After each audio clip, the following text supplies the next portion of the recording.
Olá, Áureo, Rafael. tudo bem? Olá, olá, boa noite, tudo bom Boa contigo? noite, boa noite, boa noite todo mundo. Estamos ao vivo agora no Africa Talks. Tudo bem? Boa noite, pessoal, tudo ótimo.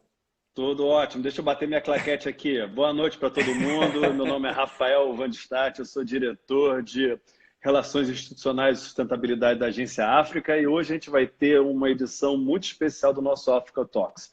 Vamos discutir o coronavírus e a literatura e que reflexões, à luz das grandes obras, nós podemos extrair da pandemia. E para me ajudar nessa super tarefa, eu estou aqui com o Áureo Lustosa Guérios, do podcast Literatura Viral. O Áureo ele é doutorando em estudos literários na Universidade de Pádua, na Itália, onde ele desenvolve pesquisas no campo da medicina humanística ou medicina narrativa, e acredita que literatura gera insights sobre a condição humana. Áureo, eu queria começar, tá? Com uma pergunta bem de pano de fundo para você, íntima e pessoal. Pádua fica na região do Vêneto, ao norte da Itália, o centro Sim. da epidemia na Europa durante muito tempo. Como que foi encarar de tão perto o objeto do seu estudo? Cara, foi surpreendente, assim, né? Eu estudo as pandemias do século XIX, né, de 1800. E como eu estudo cólera, que veio da China também, veio da Ásia, né, o cólera asiático, né? Então eu acompanhei desde perto, assim, o corona. E quando os casos estouraram na Itália, as primeiras duas mortes foram na cidade de Pádua, né? E eu estava visitando um amigo, eu já estava com a passagem marcada para o Brasil, mas quando eu vi que a coisa ia ficar preta, assim, a situação estava piorando, eu resolvi antecipar a minha viagem, então eu não tive problema algum, na verdade. Eu voltei para o Brasil e eu cheguei no Brasil no dia em que teve o primeiro caso diagnosticado. Mas foi bem surpreendente. Eu peguei bem aquela transição dos meus amigos italianos, assim, ninguém achava que era nada, que isso era uma coisa que Uhum, era só acontecia na uhum, China e que nunca ia chegar na uhum. Europa. E de repente eles estavam morrendo de medo que a Europa fechasse a fronteira para a Itália, né? E muita gente ficou trancada. Eu tenho amigos que durante semanas e semanas ficaram em Pádua e não conseguiram voltar para casa, né? Então foi bem, não vou dizer assustador porque eu já estava voltando, mas foi bem impactante, sabe? É, Vamos lá, vamos conversar um pouco agora sobre o objeto do seu trabalho. Se você pega, por exemplo, os irmãos Green, século XIII, e aí você Uhum. adianta mais um pouco, o João do Rio falando sobre varíola no Dentro da Noite, em Sim, 1910. E aí, sim. avançando mais, Camus, A Peste, talvez a obra máxima dele na década Uhum. de 1940. Mais É. recentemente, década de 90, o ensaio sobre a cegueira do Saramago. Cara, doença dá uma super literatura. Por que que esse Dá mesmo. casamento, entendeu, entre literatura e doenças é tão produtivo? Poxa, eu acho que por vários motivos, né? Eu acho que o primeiro deles é que a doença e a saúde são atributos universais, né? Todos nós ficamos doentes, todos nós conhecemos pessoas que vão ficar doentes, então a doença e a saúde não dizem respeito só aos médicos ou aos profissionais de saúde, ela diz respeito a todos, né? Uhum.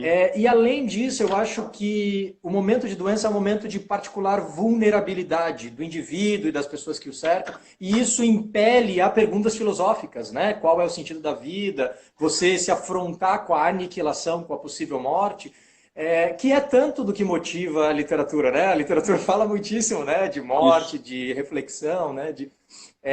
Então eu acho que essas duas coisas combinadas oferecem muita matéria para os artistas, né?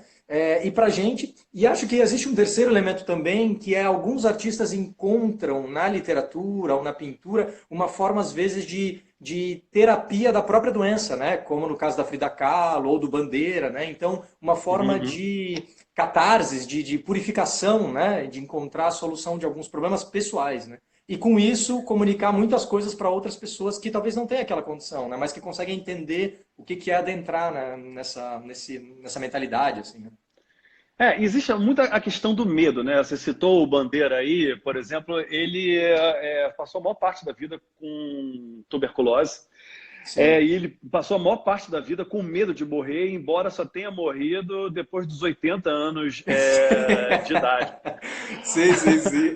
Ele E acho que não falava que tinha a nada a morte ver com a era... tuberculose. Não, nada a ver. E ele citava a morte como o encontro desagradável e inominável. É, Sim, sim, sim. o medo, ele gera boa literatura naquilo que você estudou? Cara, eu acho que essa é uma ótima pergunta. E eu acho que, como tudo dentro do universo da arte, a resposta é um pouco sim e um pouco não, Uhum, né? uhum. O medo gera muitas vezes perseguição, ódio, né? E a gente vai ver esse discurso de ódio, acho que a gente vai falar mais dele aqui hoje, né?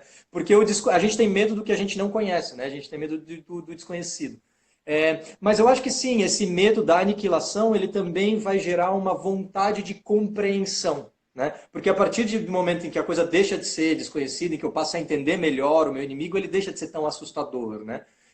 E eu acho que essa vontade de conhecer acaba ajudando muito na construção da literatura. Se a gente parar para pensar, a arte de um modo geral, mas a literatura ainda mais específica, não é nada mais é do que uma brincadeira de a gente tentar entrar na cabeça das outras pessoas para entender como é que elas enxergam o mundo, né? Uhum, E uhum, isso é uhum. um dos motivos do porquê a literatura é tão enriquecedora, né? Porque talvez seja o melhor instrumento para a gente enxergar o mundo, ou pelo menos tentar, pelos olhos dos outros, né? Um instrumento de empatia e de alteridade, né?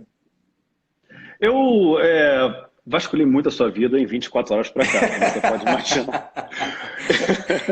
E eu fiquei fascinado pelo conteúdo do Literatura Viral. Aliás, eu recomendo para todo mundo que estiver nos assistindo. É Oh, realmente obrigado, cara. um sopro de alento, de intelectualidade. A gente está sofrendo tanto, com tanto. Uma fase tão obscura, principalmente Sim. da nossa arte, né? Embora Sim. eu ache que períodos de exceção gerem boa literatura. E um desses podcasts, você fala sobre o Dentro da Noite do João do Rio, sobre um conto Uhum. específico onde a varíola se torna um personagem. A Uhum. personagem não é um pano de fundo, a doença é um personagem. E ele descreve a doença como um grande forno da peste sangrenta. E você fica um Sim. tempo falando sobre a metáfora do mar, dizendo que você nunca descreveria o mar daquela maneira. E ele fala uma coisa que é muito do que você está dizendo sobre os seus amigos italianos, né? Tem uma frase do conto que ele diz que um mês antes ria dessa epidemia. Uhum. Uhum. É, esse comportamento das pessoas, primeiro a negação, depois o medo, a aceitação, resignação. No seu estudo, você vê ele se manifestar assim na literatura, como no dia a dia das pessoas? Vejo muitíssimo e até é curioso, Rafael, que um pouco não depende muito da doença. Ela é um Uhum, pouco, se aplica quase que a todas, né? Isso já é o caso no Decamerão do Boccaccio, né? Que é escrito durante a peste. O Boccaccio uhum, uhum. presenciou a peste em 1348. A gente já sabe que o Decamerão já existia em 1352, então 4 aninhos depois ele já estava, um bom pedaço dele já estava composto. E lá ele relata como você no início você tem festas, né? Você tem carnaval, as pessoas não acreditam na resposta porque ela é muito inconveniente, né? E às vezes ela soa exagerada e tal. Quando o cólera chega na Europa, 500 anos depois, em 1800, também a mesma coisa acontece, porque o cólera é chamado de cólera asiático. Ela é uma doença que Uhum. vem da Índia, que é vista como primitiva, como suja, etc. Então ela nunca vai afetar o grande centro do mundo, como Paris, por exemplo. E quando a gente, em 1832, você tem o poeta alemão Heinrich Heine, né? Ele está em Paris, ele trabalha como jornalista, e ele descreve o surto quando o cólera chega em Paris. E o governo avisa as pessoas que o cólera está para chegar, mas ninguém acredita, todo mundo sai para a rua, Uhum. organiza o carnaval, então ele sai no carnaval. E inclusive tem pessoas disfarçadas de cólera, então vestidas como a doença para tirar sarro. E aí na própria festa você tem as pessoas colapsando. Que assim, é difícil de acreditar. O Heine forçou a mão Uhum. para fingir, assim, né? Mas você tem essa ligação entre a festa e a não levar o problema a sério e a punição imediata, como quase uma punição Uhum. divina, né? Então, isso Uhum. eu acho que é talvez um traço da cognição humana, né? A gente tende a negar essas coisas trágicas, né? E aí a gente leva um Maravilha. tempo para aceitar, né? Você tocou em dois pontos aí que eu estava planejando conversar com você. O primeiro deles é sobre também um outro ensaio que você fez no seu podcast, falando sobre a ensaísta norte-americana Susan Sontag. E você fala sobre como existe essa metalinguagem que você acabou de dizer agora em relação às doenças, muitas delas eivadas de cargas de preconceito, porque sempre seguem Sim. a um jogo político. Então, você pega, por exemplo, a gripe espanhola, que não era espanhola coisa nenhuma, Uhum. você pega a AIDS, que era o câncer ou a praga gay da década de 1980, você tem Uhum. agora o coronavírus, que é chamado de Kong flu. Queria que Pelo você Trump, falasse. né? Exatamente, eu queria que você falasse um É. pouco sobre essas metáforas que giram em torno das doenças, sabendo que a Susan Uhum. também tem um texto que é um primor, que é AIDS e as suas metáforas. A Uhum. quem interessa essas figuras de linguagens associadas a doenças? Sim, sim, sim. Essa pergunta é maravilhosa, Rafael. Ela é uma pergunta muito rica, porque quando a gente fala no discurso cultural, né, como sociedade, a gente parte do princípio de que existe uma visão de doença, né? E a gente não percebe que, sim, a doença é um dado biológico, biomédico, mas ela também é uma construção sociocultural. Quando Uhum, alguém tem gastrite, ninguém pensa assim, porque eu, né? Não existe uma crise filosófica. Mas o câncer, às vezes um câncer de pele pode ser uma coisa bobinha, né? O câncer pode ser uma coisa muito grave, com frequência, mas pode ser uma coisa tranquila. Mas quando você escuta a palavra câncer, imediatamente as pessoas já, meu Deus, já se confrontam com a aniquilação. Então, a Zontag é diagnosticada com câncer nos anos 70 e tem uma possibilidade boa de morrer, na verdade, uma possibilidade alta, acho que uns 40%. E aí ela percebe toda essa construção social do paciente de câncer como vulnerável, como às vezes a culpa é dele mesmo, então ele fez alguma coisa e aquilo gerou um câncer, né? A gente fala isso às vezes, né? Se você fez tal coisa, vai causar um câncer, tal. E normalmente são atitudes uhum, morais, né? Às vezes um uhum, pecado, às vezes um trauma. E aí ela escreve esse ensaio em que ela reflete sobre as metáforas das doenças. E uma das metáforas que eu acho particularmente bonitas, assim, o que ela chama de o olhar, uma descoberta bonita, na verdade, o que ela chama de o olhar genocida. Porque toda doença contagiosa, ela vem de fora, né? Então, quando chega o corona, o que as pessoas perguntam? Da onde veio isso? Quem que me passou a AIDS? Então, existe uma busca do culpado, né? É como se fosse possível encontrar esse culpado, né? E uhum, essa busca do culpado, que é uma busca muitas vezes ficcional, vai sempre, ou muitas vezes, conduzir ao inimigo real ou um inimigo imaginário, né?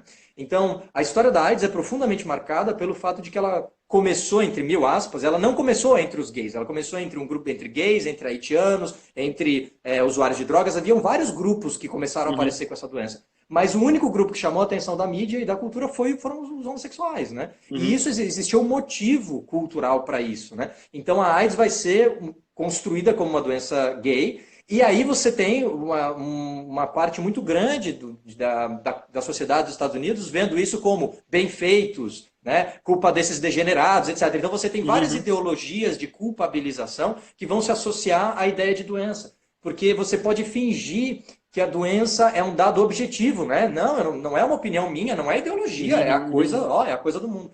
E não é bem por aí que funciona, não é E bem uma por aí. profecia autorrealizável, né? Exatamente, é uma profecia que se autorrealiza, concordo plenamente. Então, você, a segunda vez agora você fala a questão da culpa e da punição. E também investigando uma das suas indicações, e eu também já deixo aqui para todo mundo que estiver nos assistindo, é um livro maravilhoso de um epidemiologista americano do Hunter College, chamado Dread. Tá? E Uhum, é um livro que você conhece bem, ele é do Philip Alcabes, ele fala sobre como uhum, medos e as fantasias se abastecem em epidemias, como medos e sim. fantasias se abastecem nas epidemias. E aí, em um dado momento, eu já estou pela metade, tá? Ele fala que em 1848 começa a epidemia do cólera nos Estados Unidos e é Uhum. decretado um dia nacional De de reza. jejum para Uhum. você espiar aquilo. Então, porque aquilo estava relacionado ao comportamento degenerado e dissoluto dos norte-americanos. De novo, essa visão de doença, punição, como é que a literatura reflete isso? Você já tocou sobre o Boccaccio, sobre Sim. mais ou menos a gente tangenciando, mas eu queria que você aprofundasse isso um pouco mais, por favor. Sim, sim, sim. Essa visão da literatura como culpa, ou melhor, da doença como culpa, Como ela culpa? Uhum. existe no nível do indivíduo, que era como a sífilis era vista, e é vista na literatura muitas vezes, porque se você pegou sífilis, como ela é uma doença venérea, muitas vezes isso é apresentado como bem feito, é culpa sua, você é um É um degenerado e desvio de coisas desse gênero. comportamento, né? Exato. E daí isso é a punição de Deus, né? Que é a Uhum, forma, uhum. veja, o discurso que era apresentado na AIDS. Mas, quando você tem que explicar ó, a peste, a cólera ou o coronavírus, o que você vai apontar? Porque ataca todo mundo, ataca gente inocente, ataca crianças, ataca. Como é que você justifica isso do ponto de vista da cultura, né? E Uhum, uhum. especialmente se a gente para pensar em um mundo que é muito cristão, como a Idade Média, um mundo de grande religiosidade, né?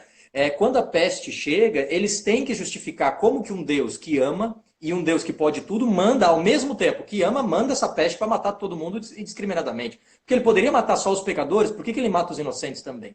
E para justificar isso, eles criam essa visão da doença ou das epidemias como uma punição coletiva. Todos nós, né? É a história de Sodoma e Gomorra, né? Todos nós pecamos e todos nós estamos sendo punidos pelos nossos pecados. É por isso que muitas vezes a pessoa que morre de peste na Idade Média, às vezes é uma espécie de mártir, porque ele morreu, às vezes, pelo pecado, não dele, mas pelo pecado da coletividade. Né? Isso também é verdade no Islã. Existem estudos sobre a peste no mundo islâmico, e essa visão também existe dentro da filosofia e da teologia muçulmana na Idade Média. E isso continua existindo quando a cólera chega. Né? E aí o que acontece se o problema é para todos, se a culpa é de todos, então o que a gente precisa? A gente precisa de um dia de jejum nacional. Porque não adianta a gente culpar uma pessoa, porque agora a gente pode culpar talvez a China, porque a cólera veio da China, é culpa deles, só que isso não resolve a situação aqui, né? Então aí eles precisam Democratizando decretar. a culpa, né? Exatamente, exatamente. E para finalizar essa resposta, existe um ensaio do René Girard, que é um antropólogo, né, dos anos 50, que se chama justamente A Vítima Sacrificial. E ele Uhum. fala sobre essa nossa vontade de buscar culpados, mesmo para coisas que claramente não dá para achar um culpado, que nem Uhum. uma pandemia. Né? E a gente vê essa vontade, por exemplo, inclusive nos filmes de vampiro, coisa assim, né, em que a donzela é sacrificada para, né? Então, essa parece também ser uma certa tendência do comportamento humano, essa busca do culpado, e que aparece na literatura muitíssimo, na literatura da peste, às vezes contra os judeus, aparece bastante na literatura alemã, no século XIX também por causa do cólera, especialmente contra os asiáticos, né? Porque, veja, a tuberculose não é tuberculose europeia, ela é só tuberculose. Né? Sim. Agora, a cólera é a cólera asiática, né? Então, assim, Uhum, às vezes a uhum. gente começa a atrelar os nomes para culpabilizar, claramente. Não, e a cólera, ela também ela veio da Índia, né?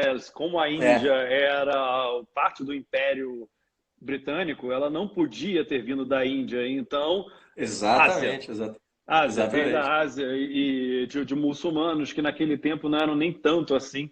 Enfim, eram mais Sim. hindus. E Mas, tem uma. fala.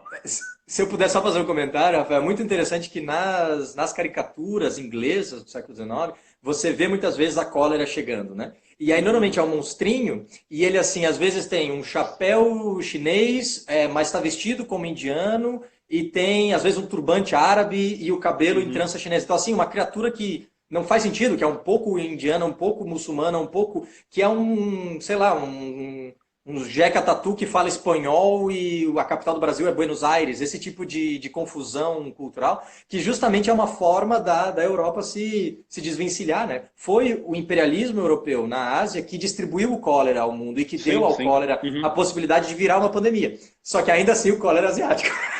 É, Né? sem dúvida. Sem Então, dúvida. Avançando um pouco, Áureo, falando agora como doenças e possibilidades de você enxergar a vida de uma perspectiva diferente. E a gente já chegou a conversar ontem, quando a gente fez uma preliminar para esse papo de hoje, uhum, e eu citei, depois eu me aprofundei um pouco mais, o Oliver Sacks, que uhum, tem um livro maravilhoso chamado O Homem que Confundiu Sua Mulher com um Chapéu. O conto que dá, na verdade não é um conto, é um relato médico baseado em casos que ele via no consultório, mas esse relato que inspira o título do livro é sobre um professor de música da Juilliard, em Nova York, Aham. que sofre de um misterioso caso de agnose cognitiva. Ele olha para as coisas, mas ele não entende mais o significado daquelas coisas. Ela pega um saleiro e Uhum. não sabe mais para que serve aquilo. E o Sachs ele vai investigar isso, como é que ele se relaciona com a doença dentro da própria casa do paciente. E lá dentro, Uhum. a mulher desse paciente bota ele dentro de uma galeria onde tem vários quadros. E esses quadros eles vão desde a natureza morta, do mais concreto, até o Uhum. profundo abstrato. E a mulher do paciente chama o Dr. Oliver Sacks de filisteu, porque, olha, você não está compreendendo a evolução artística do meu marido. E o Sacks ele não fala isso, mas ele pensa, É, não, é a senhora que não está compreendendo que essa doença ela está demolindo a cognição aham. dele e ele não está conseguindo mais reconhecer formas geométricas, embora a olhos vistos, há uma evolução clara na arte. Então, eu queria que Sim, você sim, sim. falasse um pouco como a doença, muitas vezes, anda de mãos dadas com a arte. Como a doença, ou algumas formas, por exemplo, de loucura, servem Uhum. como alavancas para a transcendência artística. Sim, sim. Essa visão é uma visão muito antiga dentro da história da estética, né? Assim, os gregos às vezes já tinham o conceito, né, de um poeta enquanto uma espécie de vate, né? Canta Mimusa, né? A cólera de Uhum, Aquiles. uhum, Então é como se fosse uma experiência de possessão que pode ser um pouco próxima da loucura, né? E essa ideia no século XIX, durante o Romantismo, essa ideia do artista louco, assim como a do cientista louco, né? Entra muito na moda, né? Então a gente vai ver o Rimbaud, por exemplo, tem um poema em que ele se diz, né, como um louco e um vate, uma voz que vem do além, né? Você tem essa ideia de quase que espiritual da arte. E você vai efetivamente ter grandes pensadores e grandes artistas que efetivamente ficam loucos, né? O Novalis é uhum, um uhum. ótimo exemplo, ou o Nietzsche, o próprio Nietzsche, né? Quem melhor que ele, né? Sem dúvida. Então você tem casos de muitos artistas com que acontece isso, e às vezes é possível, inclusive, você acompanhar isso na obra deles, né?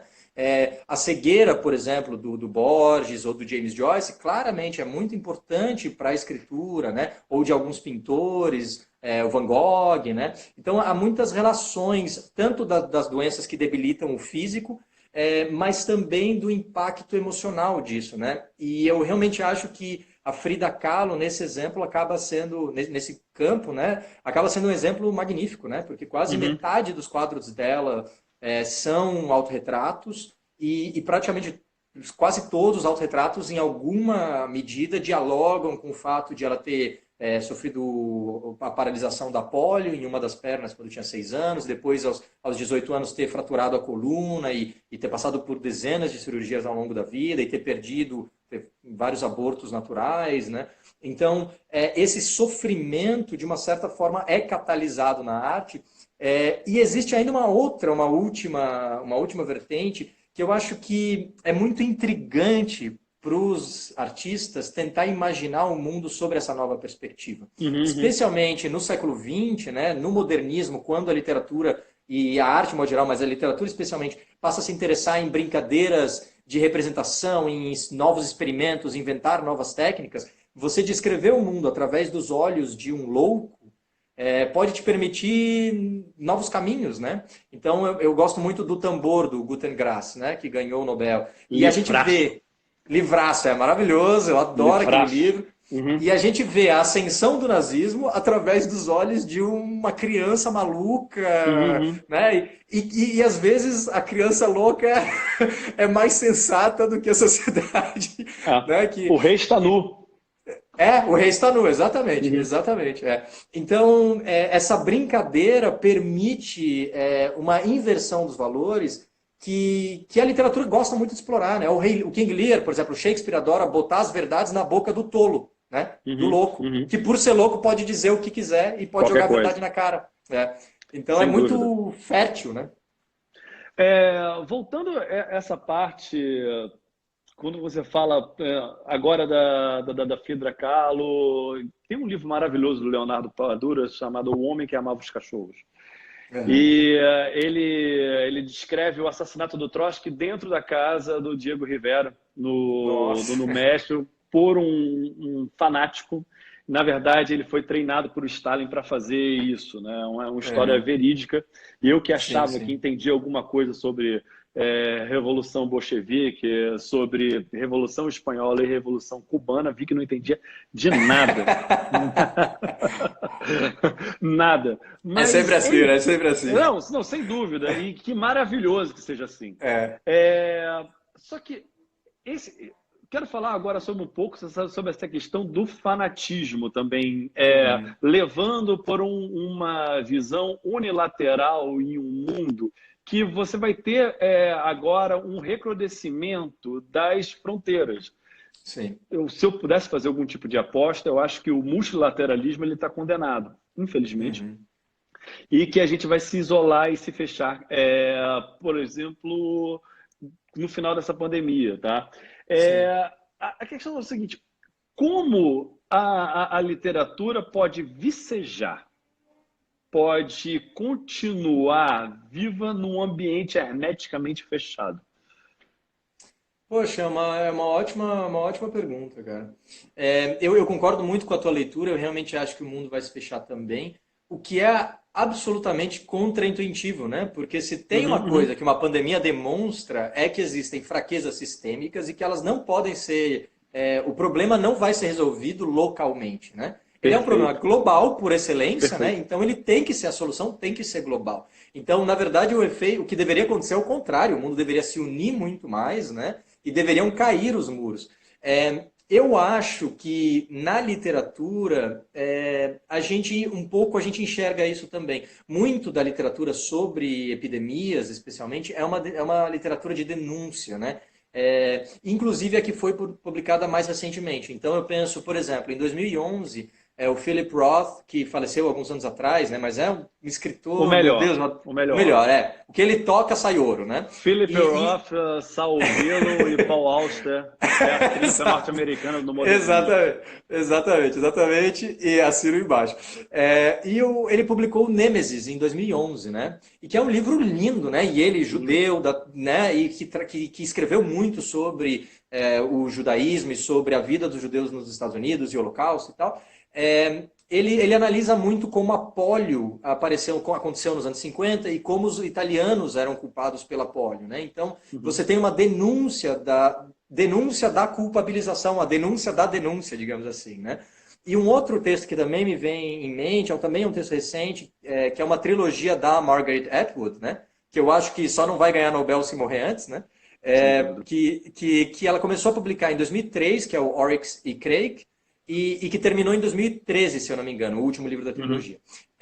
E ela trata também, nesse caso, é uma pandemia também, feita em laboratório, né? E que está ligada ao aquecimento global e ao colapso do Sim. sistema ecológico e tal.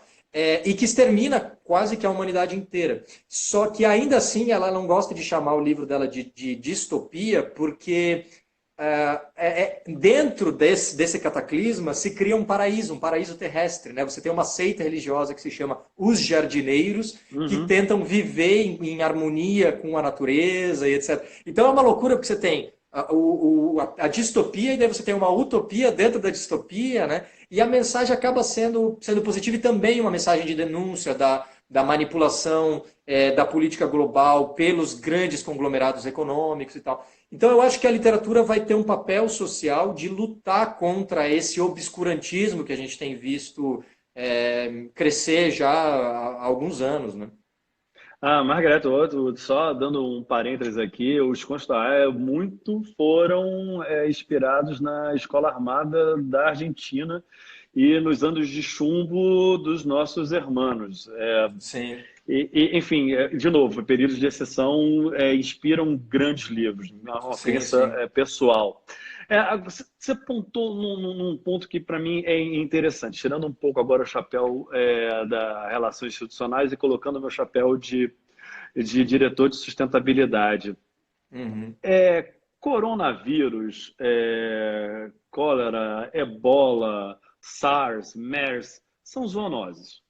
Tá? Uhum, sim. Eles habitavam os animais, conseguiram uma janela e pularam para dentro de seres humanos. Alguns Sim. mais eficientes, como o caso do coronavírus, outro menos, como, por exemplo, o caso da MERS, que fica em cima de camelos, ou uma doença na Austrália que habitava cavalos e você Uhum. O tinha Hendra, né? uma... Uhum. A Hendra, exatamente, quase ninguém ouviu falar, que Uhum. a contaminação era mais difícil. Isso tudo está ligado ao aquecimento global, tá? Principalmente a Exatamente. questão da acidez na água e os Uhum. homens invadindo o espaço que antes eram de animais selvagens. E você pega mercados. Agora, tipo, na China está mais difícil, mas tem uma matéria hoje no Estadão falando sobre mercados da Indonésia, onde você Uhum. compra morcego a granel. A foto é Uhum. assim, estarrecedora, e isso é uma bomba relógio para uma próxima Sim. pandemia. Eu queria que você falasse um pouco disso, e para não fugir o tema da literatura, tem um livro maravilhoso do Jared Diamond chamado Colapso, que ele Uhum. aborda, que ele tangencia Ele é isso brilhante, também. né? Sim. Ele é brilhante, Armas, Germes e Uhum. Aço. O mais É, novo, sim. o Reviravoltas, também é maravilhoso. Como Uhum. você consegue exemplos de grandes reviravoltas no mundo, de países, e você consegue passar por cima de períodos difíceis e vencer desafios e obstáculos. Mas eu queria que falasse um pouco dessas Sim. interações entre meio ambiente, doenças e o avanço cada vez maior, porque o que eu sinto é que se a gente não fizer nada, a gente vai pular A de gente vai tudo morrer. pandemia em pandemia, Sim, sim, entendeu? sim. Sim, sim. A gente vai lembrar com carinho de um tempo que a gente está vivendo agora, todo mundo estarrecido, mas simplesmente porque vai chegar uma coisa muito pior por aí, dobrando a esquina. Sim, sim, eu acho que, Rafael, você tocou no cerne da questão, assim, porque esse exatamente é um discurso extremamente complexo, né?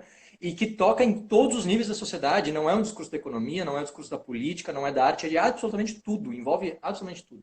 E é provavelmente o maior desafio, ou não, provavelmente não, vou afirmar, é o maior desafio que a humanidade já Uhum, concebeu, porque a gente vai ter que se reinventar, né? E está sendo muito difícil, assim, cada vez a gente fica mais, eu pelo menos cada vez com mais pessimista vendo o uhum, negacionismo mas basicamente assim, não é de hoje que os epidemiologistas falam da próxima pandemia, né? uhum, Pelo menos desde 1991, quando a Laurie Garrett publicou o Newly Emerging Diseases, né, as novas doenças emergentes, que já se fala, então, em pelo menos 30 anos. Então, eu acho também muito curioso que a mídia tenha falado do coronavírus como se fosse, meu Deus, uma grande surpresa.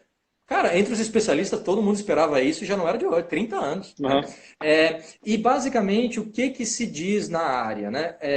Nós vivemos um mundo de mudanças climáticas abruptas, de desequilíbrio e colapso ecológico, em que a gente invade as áreas de reservas naturais cada vez mais e cada vez com mais afinco. A gente vive um mundo de sobrepopulação global, né? A gente vai chegar a 12 bi, né? E não vai demorar muito. Uhum. Então, cada vez tem mais gente e cada vez tem menos animais, etc. Então, cada vez você tem mais oportunidade para que zoonoses pulem de uma espécie a outra, né? E quase todas as doenças contagiosas são zoonoses, né? E Quase as todas de recentes, morcego, né? quase Também, todas de né? morcego, porque eles são um quarto das espécies. Quando você pega todos os mamíferos, 25% são morcegos. Então, o número de Daqui espécies a de pouco vão morcego querer é. exterminar todos os morcegos, achando que Pois isso é é, a e aí só vai solução, né? piorar. E isso que é Exato. interessante, né? Só vai piorar o problema. Porque é justamente o fato de que eles são animais muito sociais, que nem a gente, né? Então, às vezes, você tem milhares de indivíduos em um metro quadrado, e eles são muito variáveis, e eles têm um sistema imunológico que permite, que tem características muito específicas dos mamíferos, e então que permite que as doenças mutem muito, né? Então, elas passam a ganhar a capacidade de infectar novos indivíduos. Uhum, Então, o ebola vem de morcegos, o Hendra vem de morcegos, a raiva e muito provavelmente o corona também, né? A gente ainda não tem uhum, uhum. confirmação 100%, mas. Então, o que acontece é que com a mudança climática, cada vez mais a gente vai entrar mais em um mundo em que isso vai acontecer cada vez mais. E é um mundo cada vez mais populoso e mais interconectado e, portanto, as doenças se espalham ainda mais rapidamente, né?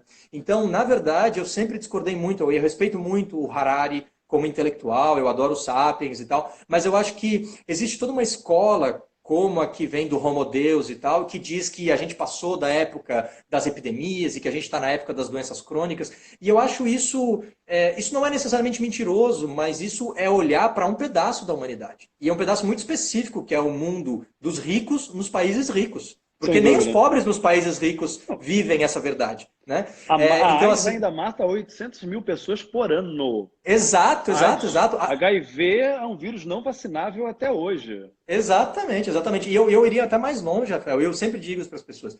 A cólera é uma doença que é profundamente entendida e pode ser evitada com pouquíssimo investimento. E mesmo Saneamento quando básico. saneamento básico, exato. E mesmo quando acontece uma epidemia de cólera, o tratamento é basicamente dar sorinho para as pessoas. Então, assim, é extremamente barato e extremamente Uhum. eficiente. E ainda assim, no ano passado morreram 145 mil pessoas de cólera. Ou seja, o corona agora deve estar na faixa dos 300 mil, né? Ou Uhum. seja, a gente tá, tudo que a gente falou do corona até agora, o cólera matou um pouquinho menos e é uma doença que pode ser evitada absolutamente tudo.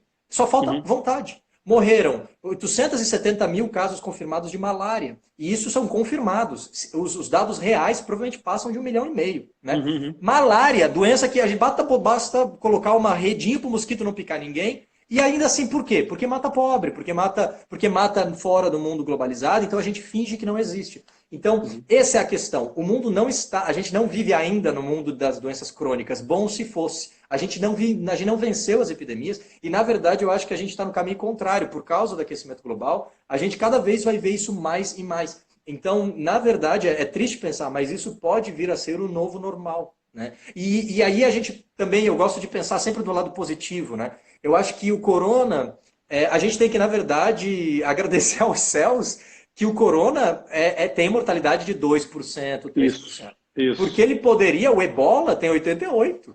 Né? O Uhum. SARS, o priminho dele, tem Uhum. 11. Quer dizer, Uhum. se fosse um vírus mais mortal, a gente Uhum. realmente veria o colapso da vida na Terra. Então, ele é um sustinho, mas ele é um sustinho leve, ele é um estágio. A gente pode Esse é o meu aprender a ponto. lição, a gente pode Esse é o meu aprender a ponto. lição agora e resolver vencer na próxima. Né? Eu não sei se isso vai acontecer, mas ele pode Sim. ser uma oportunidade mais do que um cataclisma. Né? Um sinal de alerta. E para mim, isso é perfeito. Bom, a gente está encerrando agora, partindo para o final, Auro. Eu queria, do ponto de vista bem utilitarista agora, sobre É, literatura, a importância da literatura, e dando um depoimento pessoal, ela é fundamental na minha vida para manter meu equilíbrio. sim. E sempre foi assim, tá? Foi ela que me deu uma dose grande de autoestima e do ponto de vista da Uhum. segurança pessoal, principalmente durante os meus anos de vida acadêmica, enfim, de discussões quentes com pessoas em postos de autoridade. E Sim. além da questão natural de você ampliar o seu repertório, o seu acervo, a literatura, na sua perspectiva, ela pode atuar como uma tábua de salvação, uma boia, para você não afundar dentro de si mesmo num período de tanta incerteza como de uma epidemia? Com certeza, cara, com certeza. Assim, eu acho que todo profissional da literatura traz dentro de si um idealista que vai nessa direção, né? Porque ninguém pensa assim, quero ficar rico, vou virar professor de literatura. Ou vou escrever um Então, livro? então eu certamente concordo muito, e esse também é um norteador da minha vida, eu também não consigo viver sem. E eu realmente acho que ela é talvez o melhor instrumento para a gente tentar entender os outros. Eu acho que a solução está no tentar abraçar o outro, né? Ou empatia, o Ubuntu, se a gente quiser, né? De enxergar a visão de mundo através dos olhos dos outros e se enriquecer, entender a nós mesmos, entender ao próximo, né? Não significa necessariamente concordar, aceitar, dizer amém, mas a busca do entendimento, ela enriquece, né? E esse enriquecimento certamente se reflete na vida das pessoas, né? E a prova viva disso é que as pessoas buscam isso. Eu gostaria de terminar com um exemplo que eu acho que isso pode ser buscado na prática. Quando eu cheguei no Brasil, recém tinha chego, a Itália começou a entrar na fase ruim, assim, né? E aí, o que aconteceu? Imediatamente, o Saramago e o Camus passaram a estar na lista dos 10 livros mais vendidos. E, cara, Saramago não é leitura de final de semana, né? Não é assim, tu não leva o Saramago pra praia, né? É uma leitura difícil do ponto de vista sintático, gramatical, e ela é pesada, né? Também, do ponto de A vista. primeira frase de Ensaio sobre a Cegueira é não enxergo. Exato, exato. E isso demonstra o fato de que as pessoas, nesse momento de desespero, de desnorteamento, elas vão buscar esse diálogo, essas respostas na literatura. Elas não foram para os especialistas, e isso eu acho que revela muito. Por quê? Porque a literatura não necessariamente tem as respostas, mas ela tem as perguntas. E eu acho que esse é o ideal. Como ela Boa. não te dá a respostinha pronta, ela te dá uma resposta em aberto, tu consegue ficar calculando, né? Você fica ali, pô, mas e se isso? Pô, mas esse outro? E essa possibilidade do paradoxo, de você pode achar segundas, quartas e sextas uma coisa e terças, quintas e sábado o contrário disso, e Uhum, esse paradoxo é perfeitamente possível dentro do mundo da arte, né? uhum, E ele é enriquecedor. Quando a gente chega a um resultado final, muitas vezes a gente arrisca o reducionismo. E isso é o que a gente uhum, vê no mundo das fake news, etc. uhum, As uhum. pessoas têm uma vontade hoje de respostas simplistas, né? Eu quero aprender inglês em uma semana, eu quero, né? Tem que ser tudo assim. Não é assim, o mundo é caótico, o mundo é complexo e a literatura dá conta dessa complexidade. A literatura, a arte, a história. É o ideal socrático, né? Você não vem Exato. com respostas acabadas e o mais importante é formular as perguntas certas.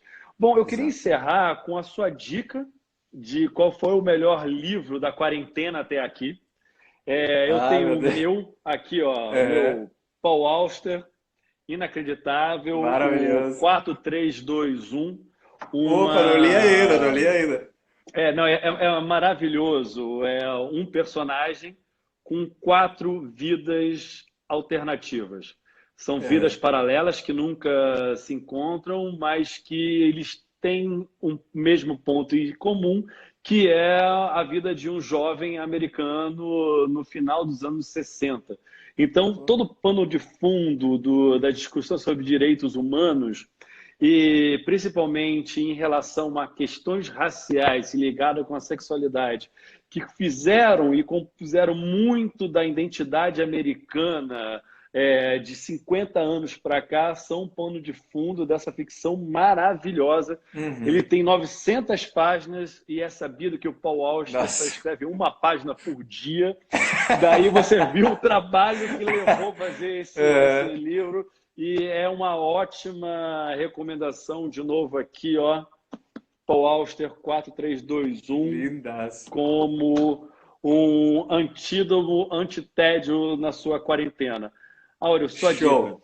Eu vou recomendar o Sonhos Tropicais, do Moacir Clear, que é um livro que eu descobri na quarentena mesmo e que eu adoro. É um livro, não dá para dizer que é literatura contemporânea exatamente, porque é dos anos 90, né, 1991, então já tem os seus 30 anos, mas é uma obra, eu respeito demais o Moacir Clear como intelectual, como historiador. Ele se meteu um pouco em tudo, né? Tem literatura infantil, tem literatura juvenil.